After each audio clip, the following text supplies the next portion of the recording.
আমি অত্যন্ত অত্যন্ত খুশি।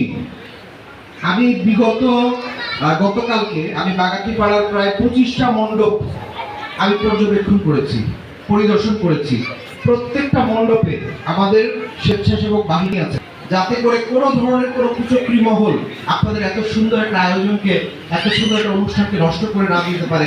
সেই জন্য আমাদের ছাত্রদল, যুবদল, স্বেচ্ছাসেবক দল, মূল দলের লোকজন দিনরাত পরিশ্রম করছে এবং আল্লাহ তাআলার অশেষ রহমতে এখনো পর্যন্ত কোনো একটা মন্দিরে ছোট্ট কোনো ধরনের দুর্ঘটনা ঘটে নাই এবং আমি আশাবাদী যে ভবিষ্যতেও কোনো দুর্ঘটনা ঘটবে না। পরিশেষে শুধু একটা কথা বলতে চাই, আমার সম্মানিত সভাপতি, সম্মানিত সাধারণ সম্পাদক, এখানে উপস্থিত আমার সনাতন ধর্মাবলম্বী ভাইয়েরা, আমার বাবারা, চাচারা, আমার সামনে উপবিষ্ট আমার মা, আমার বোন, আমার দিদি, আমার কাকি, আপনাদের কাছে সেটা হচ্ছে যে আমি কোনো বড় মন্ত্রী